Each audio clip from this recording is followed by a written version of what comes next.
ఇతను మంచోడే, నా స్నేహితుడే. జగన్మోహన్ నాయుడు అని చిత్తూరు ఎమ్మెల్యేగా గెలిచాడు భారీ మెజార్టీతో. విజయానందరెడ్డి మీద గంజాయి మీద గెలిచాడు. గంజాయి విజయానందరెడ్డి మీద అతను ఓపెన్ చేశాడు. మంచి భోజనం, మంచి టిఫిన్ పెడుతున్నాడు. నారాయణ గారు కూడా ఇప్పుడు ఒకటి ఓపెన్ చేస్తాడు. ఈ విధంగా 300 నుంచి 400 వరకు నా దేశం వరకు అన్ని పట్టణాల్లో కూడా, అన్ని టౌన్లో కూడా మొత్తానికి రెడీ అవుతున్నాయి. మొత్తానికి ప్రక్షాళన జరిగింది. మొత్తానికి మంచి గవర్నమెంట్ వచ్చింది.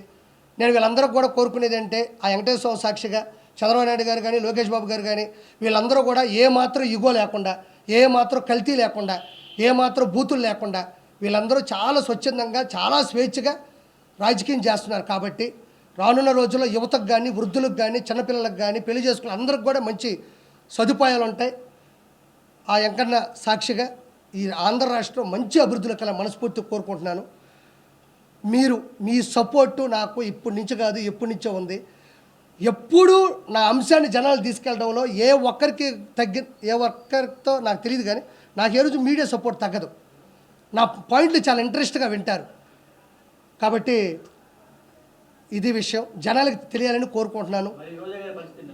రోజా గారి పరిస్థితి మంచి క్వశ్చన్ అడిగాము. రోజా గారు 3,000 కోట్ల రూపాయలు సంపాదించుకొని చెన్నైలో ఒక మంచి ఇల్లు కట్టుకుంది. బీచ్లో అలలు వచ్చి కాళ్ళకు తగులుతుంటాయంట. బాగా ఇంత తాగి, ఇంత ఊదు మొహం వేసుకొని సంపాదించిన డబ్బుల్ని వెనకబెట్టుకొని బతుకుతూ ఉండాలి. ఖచ్చితంగా ఒకటైతే వాస్తవంగా చెప్తా ఉండా, వాళ్ళు రానున్న 5 సంవత్సరాల్లో కూడా మన ప్రభుత్వమే అని చెప్పేసి అరాచకాల్ని కప్పెట్టుకోవాలి, దౌర్జాల్ని కప్పెట్టుకోవాలి. అలానే వదిలేసినారు వాళ్ళు. వచ్చేది మనమే 151 పోతే ఒక 20 పోతాయి, లేకపోతే ఒక 30 పోతాయి, లేకపోతే ఒక 50 పోతాయి. 100 వస్తే చాలు, రాగానే దౌర్జన్యం చేసి ఆ 75 కూడా లాగేసుకొని 170 చేసేద్దాం అనుకున్నారు. కానీ వాళ్ళు ఊహించాలి వెంకటేశ్వర విగిస్తాడని. వెంకటేశ్వర కూడా పొత్తు పెట్టుకున్నాడు, ఎవరికి తెలియదు. కాబట్టి ఈరోజు ప్రతి ఒక్క ఎమ్మెల్యే, ప్రతి ఒక్క మినిస్టరు అందరూ 1,000 కోట్లు లాగేశారు. అందరి మీద కూడా ఛార్జ్ షీట్ ఫైల్ అవుతుంది, అందరి మీద కూడా కేసు పడుతుంది, కోర్టుకి వెళ్తారు. రెడ్ బుక్ అన్నారు. రెడ్ బుక్ అంటే ఏంటంటే ఎవరైతే తప్పు చేశారో వాళ్ళని లా ప్రకారం, రూల్ ప్రకారం, సాక్ష్యాల ప్రకారం వాళ్ళని పట్టుకుంటారని ఉద్దేశం. ఏదేదో పెద్ద చెయ్యక్కర్లే. మళ్ళీ ప్రజల్లోకి వెళ్తానంటున్నాడు. సో మళ్ళీ మీరు అంతకుముందు చంద్రబాబు నాయుడు అడ్డుకున్నట్టుగా ప్రభుత్వం అడ్డుకునే ప్రయత్నం చేస్తారు. అసలు పోతాడా? యాడి నుంచి యాడికి పోతాడు? టిట్కో ఇల్లు ఇవ్వకుండా నువ్వు నేను మంచి చేస్తానని చెప్పగలడా? అన్నా క్యాంటీన్లన్నీ రద్దు చేసి అన్నా క్యాంటీన్లు పక్కన కొట్టి నీకు అన్నం పెట్టాడని చెప్పగలడా? రోడ్లు సరిగ్గా ఇవ్వకుండా నీకు నేను ఆటోలు ఇచ్చాను, 10,000 రూపాయలు డబ్బులు ఇచ్చాను చెప్పగలడా? ఏ పక్క నుంచి నీకు నేను మంచి చేశానని చెప్పగలడు? ఒక మాట, చిన్న మాట ఇది. ప్రతిసారి జగన్మోహన్ రెడ్డి నేను మీకు మంచి చేస్తుంటే ఓటేయండి అన్నాడు. మంచి చేయలేదు కాబట్టి ఓటేయలే, ఓడిపోయాడు. ఇంకా దానికి no more questions, no more answers. నేను మీ కుటుంబాల్లో మంచి చేస్తుంటే ఓటేయండి అన్నాడు, ఓటేయలే, ఎందుకంటే మంచి చేయలే. రెండో పాయింట్, నీ బిడ్డ 99% అన్నీ కంప్లీట్ చేశాడు అన్నాడు. నేను ఈరోజు మాట చెప్తున్నా, 99% అన్నాడు, మిగతాది 1% ఉంది కదా. ఆ 1% ఏమనుకుంటున్నారు? ఏమన్నా సంపూర్ణ మద్యపాన నిషేధం అన్నావు, మరి చేయలేదంటే అదే 1% అంటాడు, అదే 1% అంటాడు. టిట్కో ఇల్లు ఇస్తా అన్నావు అంటే అదే 1% అంటాడు. తర్వాత వచ్చేసి పోలవరం ప్రాజెక్టు ఫ్రీజ్ చేస్తా అన్నావు కదా, అదేదన్నట్టే నేను చెప్పాను కదా 1% చేయలేదని, అదే 1% అంటాడు.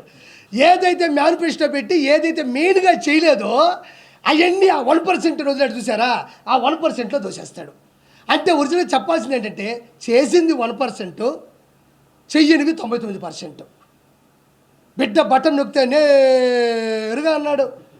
ఈ జనసేన కార్యకర్తలు, బీజేపీ మద్దతుదారులు, టీడీపీ ఓటర్లు అందరూ కూడా బటన్ నొక్కితే నేరుగా పోయి సైకిల్ మీద పడి బెల్ల కొట్టుకొచ్చింది. కొన్ని పోయి గ్లాసులో పెట్టి టీ తాగినారు, ఇంకొక కమలం పెట్టుకొని మంచిగా సువాసన పీల్చుకున్నారు. ఈరోజు కొడాలి అనేవాడు అన్నా మొత్తం చూడు, మొత్తం ఉన్నాయి, అర్థమైంది. ఇదిగో నీ ఆవేదన నాకు తెలుసు. ఈరోజు టీడీపీ జనసేన గెలిచిందంటే అదే. వాళ్ళు అంతా అయిపోయినా ఇంత జరిగినాక కూడా బయటకు వచ్చి మాట్లాడతాం, ప్యాలెస్ లో జరిగింది ఏమి లేదు, అది దాని ఒక అద్భుత కట్టడం అని చెప్పి చెప్తా ఉన్నారు. కానీ నిజంగానే ఇంకా వాళ్ళకి బుద్ధి వచ్చింది అనుకుంటున్నారా, అనుకుంటున్నారా? మీ ఒపీనియన్ ఎవరికి?